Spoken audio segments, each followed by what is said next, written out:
আসসালামু আলাইকুম। ক্লাস 7 দেখো আমরা এর আগে পৃথিবী পৃষ্ঠে কোন স্থানের অবস্থান নির্ণয় এই চ্যাপ্টারটা আলোচনা করছিলাম। এই চ্যাপ্টারটা আমাদের শেষ হয়ে গেছে, তো তোমাদের সারপ্রাইজ টেস্টের জন্য তোমরা ওই চ্যাপ্টারটাই ভালো করে পড়বে, ঠিক আছে? আর ওই চ্যাপ্টার থেকে মানে পৃথিবী পৃষ্ঠে কোন স্থানের অবস্থান নির্ণয় এই চ্যাপ্টার থেকে আমি যে কোশ্চেন অ্যান্সার যেগুলো নিয়ে আলোচনা করেছি, যেসব কোশ্চেন নিয়ে আলোচনা করেছি সেগুলো তোমরা ভালো করে পড়বে। আর শর্ট কোশ্চেন আমি তোমাদেরকে আলাদা করে লিখিয়ে দিইনি, তোমরা টেক্সট বইটা প্রত্যেকটা লাইন ভালো করে পড়বে, তাহলেই হবে। আর যখন ওই চ্যাপ্টারটা নিয়ে আমরা সেকেন্ড অনলাইন ক্লাস টেস্ট হবে, তখন ওই চ্যাপ্টারটা থেকে আমি ইনশাল্লাহ কোশ্চেন অ্যান্সার নিয়ে আরো কোশ্চেন নিয়ে আলোচনা করব, ঠিক আছে? তো আজকে আমরা দেখো নতুন একটা চ্যাপ্টার নিয়ে আলোচনা শুরু করব। তো এই চ্যাপ্টারটা আলোচনা শুরু করার আগে আমি কিছু কথা তোমাদেরকে বলবো। দেখো, আমরা যখন শ্বাস নিই, আমরা প্রতিনিয়ত শ্বাস নিচ্ছি, তাই তো? শ্বাস নিচ্ছি আর মানে শ্বাস নেওয়ার সময় অক্সিজেন নিচ্ছি আর কার্বন ডাই অক্সাইড ছেড়ে দিচ্ছি। তো আমরা যখন দেখবে শ্বাস নিই, মানে অক্সিজেন যখন আমরা নিচ্ছি, তখন কি হয়, আমাদের বুকটা ফুলে ওঠে, তাই তো? এভাবে যখন তোমরা শ্বাস নিয়ে দেখো তাহলে বুঝতে পারবে, যখন আমরা শ্বাস নিচ্ছি বুকটা ফুলে উঠছে। তারপর আবার যখন আমরা শ্বাস ছেড়ে দিচ্ছি, তখন কি হচ্ছে, যখন আমরা কার্বন ডাই অক্সাইড ছেড়ে দিচ্ছি তখন আবার বুকটা ঠিকঠাক হয়ে যাচ্ছে। মানে যখন আমরা শ্বাস নিচ্ছি তখন কিন্তু বুকটা ফুলে উঠছে, এরকম হয়, তাই তো? তো তখন কি হয়, আমরা যেহেতু অক্সিজেন নিচ্ছি, তো অক্সিজেনটা আমাদের ফুসফুসের মধ্যে যাচ্ছে, তো ওই বাতাসটা যেহেতু ভেতরে যাচ্ছে তার জন্য তো বেশি জায়গা লাগবে, সেই জন্য আমাদের বুকটা ফুলে ওঠে, তাই তো? তারপর দেখবে আমরা অনেক সময় ডাবের জল খাই, দেখবে, বা কোল্ড ড্রিঙ্কস খাই, তখন একটা পাইপ দিয়ে সরু নল দিয়ে সেটা অনেক সময় খাই আমরা। তো দেখবে আমরা ওই পাইপটা যখন টানতে থাকি তখন ওই পাইপের মধ্যে যে ফাঁকা জায়গাটা থাকে ওখানে কিন্তু ফাঁকা থাকে না, ওখানে কি থাকে, বাতাস থাকে, তাই তো? তাহলে প্রথমে আমি বাতাসটা টেনে নিলাম, তারপরে ওই শূন্যস্থানটা পূরণ করার জন্য কি হয়, ওই গ্লাসের জলটা, কোল্ড ড্রিঙ্কসটা বা ডাবের জলটা ওই পাইপ হয়ে ওপরে উঠে আসে, ঠিক আছে? এরকম হয়। তার মানে বাতাসেরও কিন্তু আয়তন আছে, তাই না? আয়তন আছে বলেই সে একটা নির্দিষ্ট জায়গায় থাকছে। তারপর দেখবে আমরা অনেক সময় দেখেছি সাইকেল চালানোর সময় সাইকেল হঠাৎ করে সাইকেলের টিউবটা ফেটে যায়, বা বেলুন দেখবে, বেলুন ফোলাতে ফোলাতে বেলুনটা যখন অনেক বেশি হয়ে যায় তখন বেলুনটা শব্দ করে ফেটে যায়। তো দেখবে বেলুনে কি থাকে, বেলুনে আমরা তখন হাওয়া ভরে বেলুনটা ফোলাতে থাকি, তো বেলুনের মধ্যে হাওয়া থাকে, তাই না? তো যখন হাওয়াটা বেশি হয়ে যায় তখন বেলুনটা আর তার সে হাওয়ার যে চাপটা সেটা সহ্য করতে পারে না, বাতাসের চাপটা সহ্য করতে পারে না, সেই জন্যই ফেটে যায় শব্দ করে। সাইকেলের টিউবও তাই, ভেতরে যখন বাতাস ভরা হয়, হাওয়া ভরা হয়, তো সেই বাতাসের চাপটা মানে অনেক বেশি হয়ে গেলে তখন টিউবটা ফেটে যায়, শব্দ করে ফেটে যায়। তাহলে দেখো বাতাসের চাপও রয়েছে, তাই না? তবে দেখো বাতাসের কোনো বর্ণ নেই আর বাতাসের কোনো গন্ধ নেই, তবে দেখো আয়তন রয়েছে। আয়তন রয়েছে বলে আমরা নল দিয়ে যখন টানছি তখন ওই বাতাসের ওই আয়তনটা মানে ওই আয়তনটা পূর্ণ করার জন্য জলটা ওখান থেকে উঠে আসছে। তারপর ওজনও রয়েছে, বাতাসের ওজন রয়েছে। তো দেখবে বাতাস যখন বয়ে যায়, আমরা তো বর্ণ আর গন্ধ এটা বুঝতে পারি না যেহেতু বাতাসের বর্ণ বা গন্ধ নেই, কিন্তু বাতাসের যে আয়তন রয়েছে, ওজন রয়েছে, সেটা আমরা বুঝতে পারি। যখন বাতাস বয়ে যায় সেটা আমরা অনুভব করতে পারি, গাছের পাতা নড়তে থাকে। তারপর দেখবে যখন ঝড় হয়, ঝড়ে গাছ পড়ে যায়, ঘর বাড়ি ভেঙে যায়, তাহলে এ থেকে আমরা বুঝতে পারি যে বাতাসের আয়তন রয়েছে, ওজন রয়েছে, বাতাসের চাপ রয়েছে, তাই তো? তো আজকে আমরা এই বায়ু চাপ বা বাতাসের চাপ এই চ্যাপ্টারটা নিয়ে আলোচনা করব। আজকে আমরা বায়ু চাপ নিয়ে আলোচনা করব, ঠিক আছে?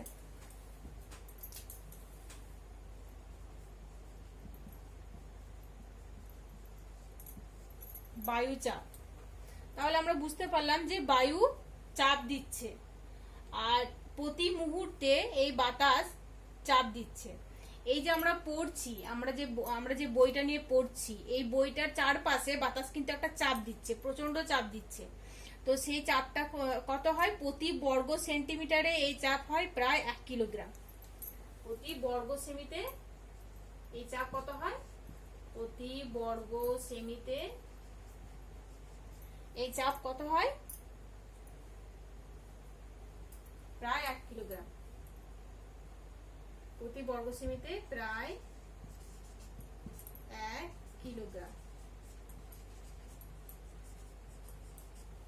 তাহলে বুঝতে পারছো প্রতি বর্গ সেন্টিমিটারে 1 কিলোগ্রাম বাতাস চাপ দিচ্ছে, তার মানে কতটা চাপ দিচ্ছে।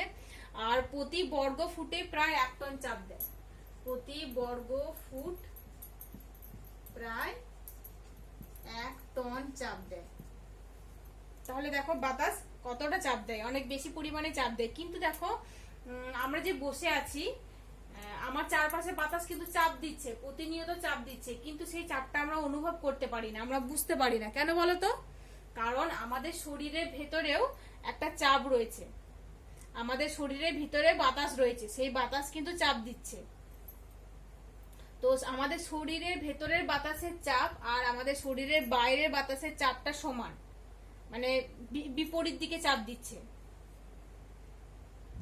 মানে তোমাদেরকে আরেকটু ভালো করে বলি, আমাদের শরীর মানে আমাদের চারপাশে চাপ দিচ্ছে আমি বললাম, তো আমরা সেই চাপটা বুঝতে পারছি না কেন? কারণ আমাদের চারপাশে যে চাপটা দিচ্ছে তারই সমান একটা চাপ আমাদের শরীরের ভেতর থেকে চাপ দিচ্ছে। তো সেই জন্যই মানে বিপরীত মুখে একটা চাপ রয়েছে আমাদের শরীরের ভেতরে, সেই জন্যই আমরা এই বায়ু চাপটাকে বুঝতে পারি না, ঠিক আছে। কিন্তু দেখো যখন মহাকাশ বিজ্ঞানীরা যখন বাইরে যায়, মহাকাশে যায় বা চাঁদে যায়, সেখানে তো বাতাস নেই। মহাকাশচারীরা যখন বাইরে যায় মহাকাশে বা চাঁদে, সেখানে বাতাস নেই। তো সেখানে বাতাস নেই, যদি বাতাস না থাকে তাহলে কি হবে? আমাদের শরীরের ভেতরে তো একটা চাপ রয়েছে। তো আমরা যদি ধরে নাও আমি মহাকাশে গেছি, তাহলে কি হবে? আমাদের শরীরের ভেতরে চাপে আমি একদম ফেটে চৌচির হয়ে যাব, তাই না? এরকম হওয়াটাই স্বাভাবিক, যেহেতু আমার শরীরের ভেতরে চাপ দিচ্ছে আর মহাকাশে বাতাস নেই, আমি যদি মহাকাশে যাই তাহলে আমি ফেটে যাব। তো সেই জন্য মহাকাশচারীরা যখন মহাকাশে বা চাঁদে যায় তখন কি করে? একটা স্পেস স্যুট ব্যবহার করে, যেগুলোকে বলা হয় স্পেস স্যুট, মানে একটা বিশেষ ধরনের পোশাক তারা পরিধান করে। সেই পোশাকের মধ্যে কি থাকে? বাতাস ভরা থাকে, ভেতরে হাওয়া ভরা থাকে। তো সেই জন্যেই মানে মহাকাশচারীদের শরীরে কোনো ক্ষয়ক্ষতি হয় না ওই স্পেস স্যুটটা ব্যবহার করে বলে।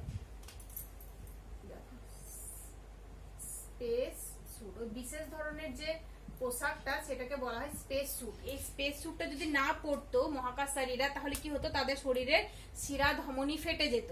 তো এই স্পেস স্যুটটা কি হয়? এই স্পেস স্যুটটাতে বাতাস ভরা থাকে, সেই জন্যই মানুষের কোনো ক্ষয়ক্ষতি হয় না, ঠিক আছে। এবার আমাদেরকে জানতে হবে, এই যে বললাম বায়ু চাপ দেয়, তো বায়ু চাপ দেয় কেন? এই যে আমি বললাম প্রতি বর্গ সেন্টিমিটারে প্রায় 1 কিলোগ্রাম চাপ দেয়, বা প্রতি বর্গ ফুটে প্রায় 1 টন চাপ দেয় বাতাস। তো বাতাস চাপ কেন দেয়? দেখো সব জিনিসই কিন্তু চাপ দেয়, কঠিন, তরল, গ্যাসীয় সব বস্তুই কিন্তু চাপ দেয়, তাই তো। তবে দেখো কঠিন বা তরল পদার্থ সেগুলো আমরা দেখতে পাই, সেগুলো আমরা অনুভব করতে পারি, কিন্তু গ্যাসীয় পদার্থকে আমরা চোখে দেখতে পাই না।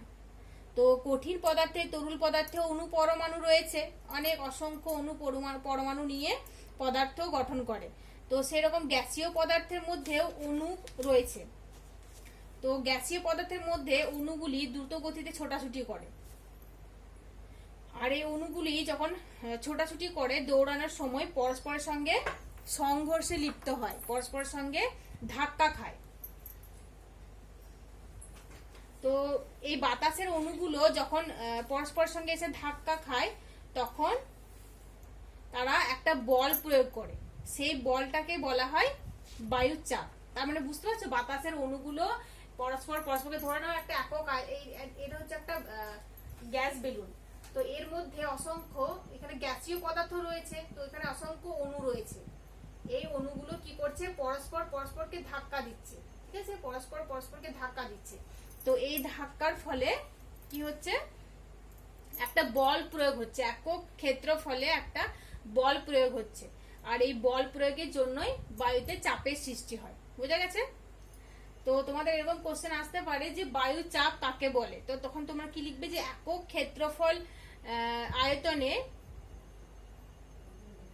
ক্ষেত্রফল আয়তনের বাতাসে সেই অণুগুলো যে বল প্রযুক্ত করছে বা বল প্রয়োগ করছে, সেই বলকে বলা হচ্ছে বায়ুর চাপ, ঠিক আছে।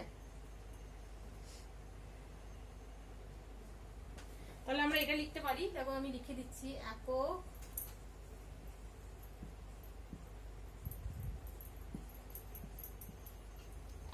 ক্ষেত্রফলে প্রযুক্ত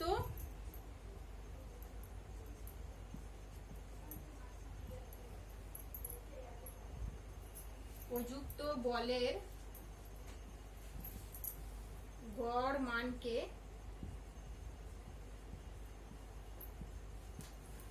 বলা হয় বায়ুর চাপ বা বায়ুর চাপ। ঠিক আছে, বায়ুর চাপ কাকে বললে তখন তোমরা এটা বলবে যে একক ক্ষেত্রফলে প্রযুক্ত বলের গড় মানকে বলা হয় বায়ুর চাপ। তার মানে কি বুঝতে পেরেছো যে একক ক্ষেত্রফলে বাতাসের মধ্যে অণু পরমাণুগুলো যে বল প্রয়োগ করে সেই বলটাকে বলা হচ্ছে বায়ুর চাপ। ঠিক আছে, এবার দেখো বাতাস যেখানে থাকে আয়তন যত কম হয়, গ্যাসের আয়তন যত কম হয়, অণুগুলোর মাঝের দূরত্ব তত কি হয়, কম হয়। তার ফলে সংঘর্ষ ধাক্কা বেশি হয়। মানে এই গ্যাসের আয়তনটা যদি এরকম হয়, এইটুকু হয়, তাহলে গ্যাসের অণুগুলো খুবই ঘনভাবে অবস্থান করবে, এদের ঘনত্ব কম হবে, তার ফলে এদের ধাক্কা বেশি হবে, তো এর চাপ বেশি হবে। আয়তন কম হলে চাপ, বায়ুর চাপ বেশি হবে। ঠিক আছে, এখানে আয়তন বেশি হলে বায়ুর চাপ কি হয়, কম হবে। অণু পরমাণুগুলো সংঘর্ষ কম হবে, সেই জন্যই এদের বায়ুর চাপও কম হবে। বোঝা গেছে? তাহলে আমরা কি পেলাম যে আয়তন যদি বেশি হয়, আয়তন বেশি হলে অণু পরমাণুগুলো দূরে দূরে অবস্থান করছে, দেখো দূরে দূরে অবস্থান করার ফলে এদের সংঘর্ষটা কম হবে, ধাক্কা কম হবে, তার ফলে এদের চাপ কম হবে, বায়ুর চাপ কম হবে। আর আয়তন কম হলে এদের সংঘর্ষ বেশি হবে, মানে এদের ঘনত্বটা বেশি হবে, তার ফলে এদের বায়ুর চাপও বেশি হবে। ঠিক আছে, এবার দেখো তোমাদের টেক্সট বইয়ে দুটো পরীক্ষা রয়েছে, সেই পরীক্ষাগুলো তোমরা করতে পারো। মানে বায়ুর চাপের যে পরীক্ষা, সেটা একটা পরীক্ষা হচ্ছে যে একটা বোতল যদি তোমরা একটা টেবিলের মধ্যে শুইয়ে রাখো, একটা জলের বোতল, ধরো না একটা জলের বোতল টেবিলের মধ্যে শুইয়ে রেখেছো। ঠিক আছে,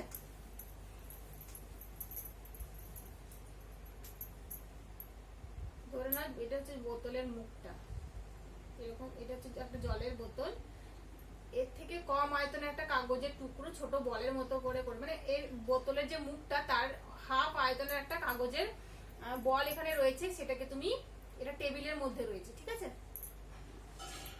তো সেটাকে তুমি ফু দিয়ে এখানে প্রবেশ করানোর চেষ্টা করছো, কিন্তু কিছুতেই এটা প্রবেশ করবে না। কেন বলো তো?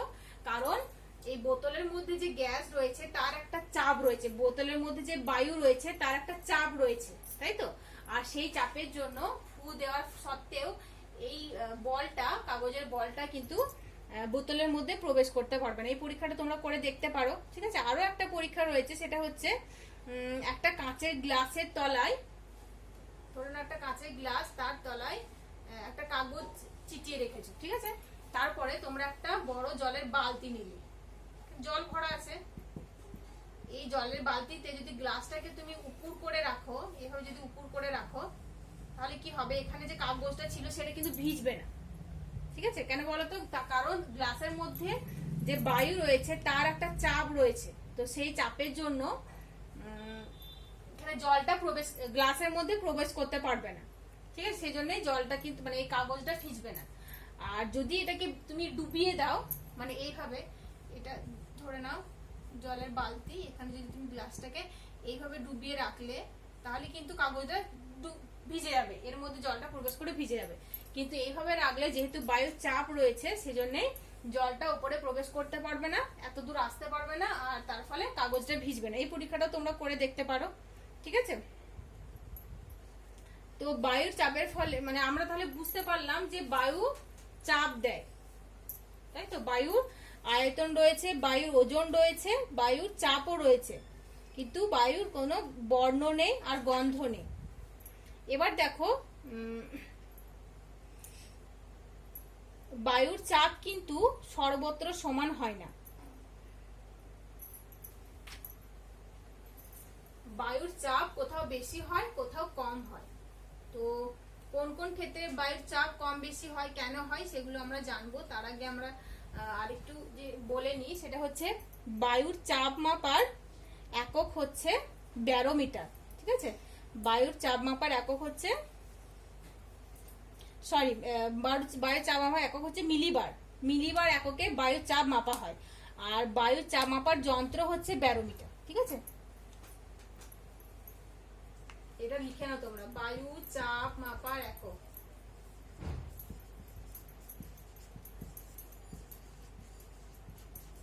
বায়ুর চাপ মাপার একক হচ্ছে মিলিবার। যেমন ধরো আমরা ওজন কিভাবে পরিমাপ করি, 1 কেজি, কিলোগ্রাম, গ্রাম, এটা হচ্ছে একটা একক, তাই তো। তো বায়ুর চাপের মাপার একটা একক হচ্ছে মিলিবার। মিলিবার এককে বায়ুর চাপ পরিমাপ করা হয়। যেমন আমরা এটা বলতে পারি যে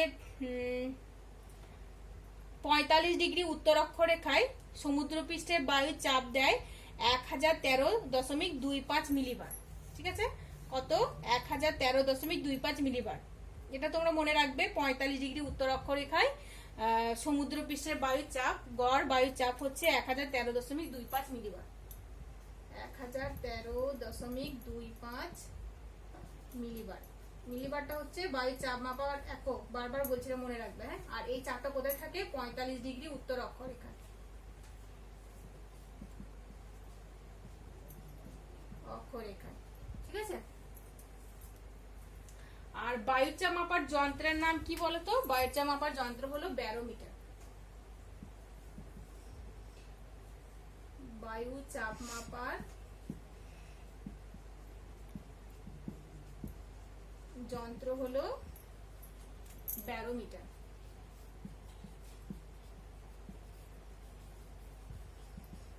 এই ব্যারোমিটার যন্ত্রটা কাঁচের তৈরি। ঠিক আছে, বিজ্ঞানী টরিসেলি এই যন্ত্রটি আবিষ্কার করেন। বিজ্ঞানী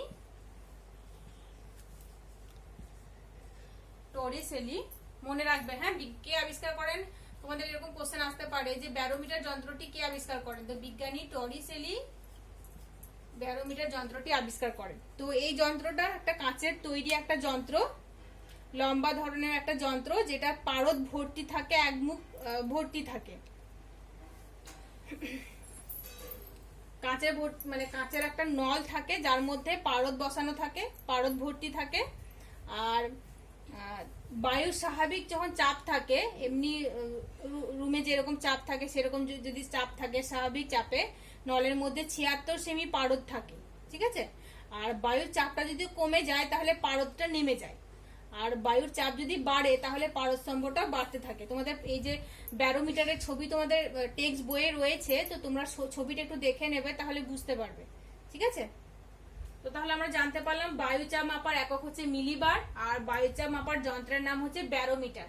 ব্যারোমিটার কে আবিষ্কার করেন? বিজ্ঞানী টরিসেলি। ঠিক আছে, এবার আমরা বলবো যে বায়ুর চাপ সর্বত্র সমান নয় কেন? কোথাও বেশি, কোথাও কম, কেন?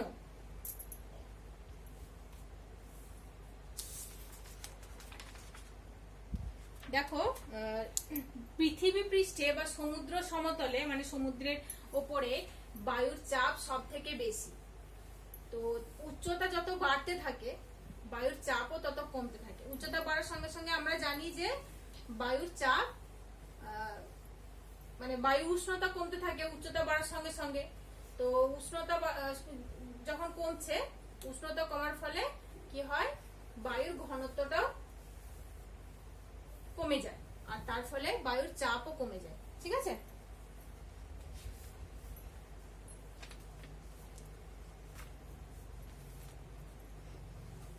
তো তোমাদের এরকমও কোশ্চেন আসতে পারে যে বায়ুর চাপের তারতম্যের কারণগুলি আলোচনা করো।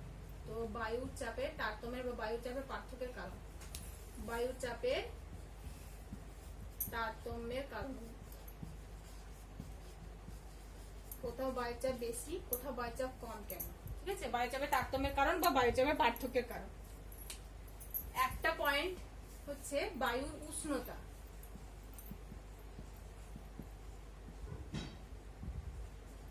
ঠিক আছে, তো বায়ুর উষ্ণতা, এই যে কিছুক্ষণ আগে আমি বললাম, বায়ুর উষ্ণতা যদি বেশি হয় তাহলে কি হয়? বায়ুর আয়তনও বাড়তে থাকে, তার ফলে বায়ুর ঘনত্ব কমে যায়। আর বায়ুর ঘনত্ব কমে যাওয়ার ফলে বায়ুর চাপও কমে যায়। তাহলে উষ্ণতা বাড়লে, উষ্ণতা বেশি হলে, উষ্ণতা যদি বেশি হয় তাহলে কি হয়? বায়ুর চাপ কমে যায়, ঠিক আছে। আর উষ্ণতা যদি কম হয় তাহলে বায়ুর চাপ বেড়ে যায়। উষ্ণতা কমে গেলে কি হয়, বায়ুর আয়তন কমে যায়। উষ্ণতা যদি কমে যায় তাহলে বায়ুর আয়তন কমে যায়, তার ফলে বায়ুর ঘনত্বটা বেড়ে যায়, আর বায়ুর ঘনত্বটা বেড়ে যাওয়ার ফলে বায়ুর চাপ বেড়ে যায়, ঠিক আছে। তাহলে এই পয়েন্টটা তোমরা মনে রাখবে যে বায়ুর উষ্ণতা যদি বাড়তে থাকে বায়ুর চাপ কমে যায়, আর বায়ুর উষ্ণতা কমলে বায়ুর চাপ বেড়ে যায়। তাহলে বায়ুর উষ্ণতার সঙ্গে বায়ুর চাপের বিপরীতমুখী সম্পর্ক রয়েছে একটা, ঠিক আছে। এরপর দেখো ভূমির উচ্চতা, এগুলো হচ্ছে বায়ুচাপের তারতম্যের নিয়ন্ত্রক। হ্যাঁ, ভূমির উচ্চতা, দেখো ভূমির উচ্চতা যত বাড়তে থাকে বায়ুর চাপ তত কমতে থাকে, আর ভূমির উচ্চতা যত কমতে থাকে বায়ুর চাপ বাড়তে থাকে। তো দেখো 110 মিটার উচ্চতা বাড়ার সঙ্গে সঙ্গে 1 সেমি পারস্তম্ভের চাপ বায়ুর চাপ কমতে থাকে। 110 মিটার যদি উচ্চতা বেড়ে যায়, ধরে নাও এখানে বায়ুর মানে এখানে ভূমির উচ্চতা হচ্ছে 10 মিটার, এখানে হচ্ছে 120 মিটার, ঠিক আছে। এখানে যদি বায়ুর মানে পারস্তম্ভের চাপ যদি 1013 মিলিবার হয়, তাহলে এখানে কত হবে, 1 সেমি পারস্তম্ভের চাপ কমে যায়। মানে এখানে যদি 76 মিলিবার হয় তাহলে এখানে হবে 75 মিলি, মানে এখানে যদি 76 পারস্তম্ভের চাপ হয় এখানে 75 পারস্তম্ভের চাপ হবে, যেহেতু 1 সেমি পারস্তম্ভের সমান বায়ুচাপ কমতে থাকে। তাহলে আমরা কি পেলাম, যে বায়ুর উচ্চতা বাড়ার সঙ্গে সঙ্গে বায়ুর চাপ কমতে থাকে। কিভাবে কমে, 100 মিটার উচ্চতা বৃদ্ধিতে বায়ুর চাপ কিভাবে কমে, 1 সেমি পারস্তম্ভের সমান বায়ুর চাপ কমে, ঠিক আছে। এরপর দেখো জলীয় বাষ্প, জলীয় বাষ্পযুক্ত বায়ুর চাপও কিন্তু কম হয়। যে বাতাসে জলীয় বাষ্প থাকে সেই বাতাস হালকা হয়, হালকা হয়ে সেই বাতাস উপরে উঠতে থাকে, তাই তো। আর সেই বাতাস হালকা হলে সেই বাতাসের চাপও কিন্তু কমে যায়। আর যে বাতাসে জলীয় বাষ্প থাকে না সেই বাতাসে বায়ুর চাপও বেড়ে যায়, ঠিক আছে। তো এইগুলি হচ্ছে বায়ুচাপের তারতম্যের নিয়ন্ত্রক। তো এইগুলো তোমরা ভালো করে পড়বে, বায়ু উষ্ণতা, ভূমির উচ্চতা, জলীয় বাষ্প। আরো পয়েন্ট রয়েছে, আপাতত এইগুলো তোমরা ভালো করে পড়ো। তো তোমাদের টেক্সট বইয়ে বায়ুর চাপের আরো দুটো পরীক্ষা রয়েছে, সেগুলো তোমরা টেক্সট বই থেকে পড়বে। একটা আমি বলছি, দেখো একটা পানীয় জলের যদি প্লাস্টিকের বোতলে তুমি গরম জল রাখো তাহলে কি হয়, গরম জলটা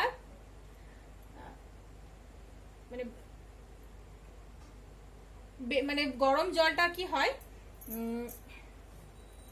বেরিয়ে যায়, গরম জলটা মানে জলীয় বাষ্প হয়ে কিছুটা বেরিয়ে যায়, তাই তো। আর ভেতরে কিছুটা যে জল থাকে সেটা মানে কিছুক্ষণ পরে ঠান্ডা হয়ে বাতাসটা সংকুচিত হয়। তো সে সংকুচিত হয়ে কি হয়, মানে ভেতরটা শূন্য হয়ে যায়। আর সেই শূন্য স্থানটা পূরণ করার জন্য বায়ু মানে বোতলের বাইরে যে একটা চাপ সৃষ্টি হয়, সেই চাপের ফলে বোতলটা তুবড়ে যায়, ঠিক আছে। তাহলে আমরা কি পেলাম, যে বায়ুর উষ্ণতা বাড়ার সঙ্গে সঙ্গে বায়ুর চাপ কি হয়, কমতে থাকে, আর উষ্ণতা কমলে বায়ুর চাপ বাড়তে থাকে, ঠিক আছে। এটা একটা পরীক্ষা। আরো দুটো পরীক্ষা রয়েছে, দেখবে তোমরা টেক্সট বই দেখে ভালো করে করবে ওটা।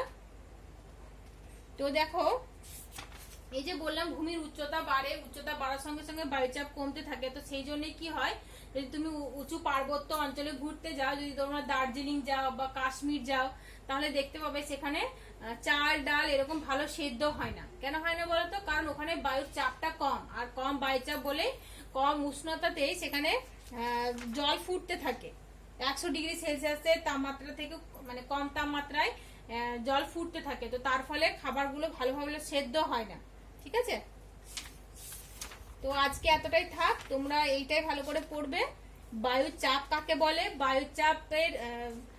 বায়ুচাপ মাপার এককের নাম, বায়ুচাপ পরিমাপের যন্ত্রের নাম কি, কে আবিষ্কার করেন, আর বায়ুচাপের তারতম্যের কারণগুলি আলোচনা করো। তো এই কারণগুলো করবে। আর তোমাদের টেক্সট বইয়ে যে কয়েকটা পরীক্ষা দেওয়া হয়েছে আমি তোমাদেরকে বললাম, ওই একটা বোতলে বল ঢোকানোর পরীক্ষাটা বললাম, এগুলো তোমরা করে দেখতে পারো, ঠিক আছে। টেক্সট বইটা দেখে ভালো করে পড়বে। আজকে এইটুকুই থাক, নেক্সট ক্লাসে আমরা পরেরটা আলোচনা করব। আসসালামু আলাইকুম।